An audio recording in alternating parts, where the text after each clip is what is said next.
السلام عليكم. ركزوا كده في المقولة المكتوبة، الكابشن المكتوب.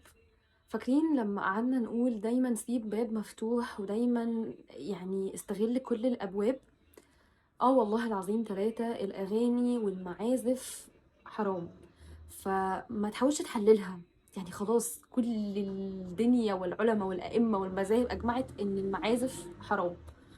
طيب، طبيعي انك انت بتجتهد انك تبطل الحاجة الغلط دي، وطبيعي برضو انك هتقع عادي وترجع تفكر نفسك. بس مش الطبيعي انك انت بدل ما تاخد ذنبك تاخد ذنوب كل الناس دي معاك.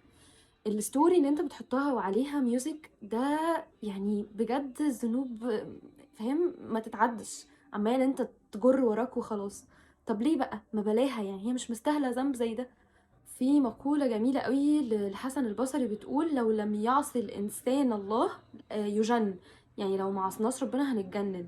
فاحنا مش مخلوقين كاملين، ومخلوقين ان احنا نغلط، بس الفكرة ان احنا نصحح الغلط ده ونتوب. فلو انتي لسه بتلبسي لبس ضيق وبتعملي تربو ونص شعرك باين ونص رقبتك باينه ولسه بتحطي ميك اب، اعترفي بس انه غلط. بلاش تتحايلي ان ده صح. وخطوه خطوه، مفيش حاجه بتيجي مره واحده كده. خطوه خطوه، واهم حاجه النيه. ادعي ربنا انه يعينك.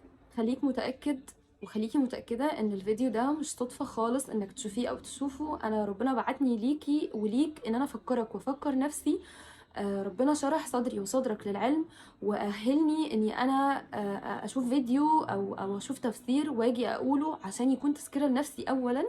ومن أجدد الأدعية اللي وقعت على ودني، يعني اللهم تب علينا توبة لا نرد على أعقابنا بعدها أبدا. يعني توبة مفيش بعدها تاني وقوع. واللهم تب علينا توبة ترضيك وترضى بها عنا. يعني أنا ما كنتش عارفة الدعاء ده، وبجد الاستغفار بيخليك قادر تجاهد اكتر، ويكره جوه قلبك المعصيه. يعني انتي لو متخيله ان انا مش هقدر انزل من غير برفيوم، والله بجد لازمي الاستغفار.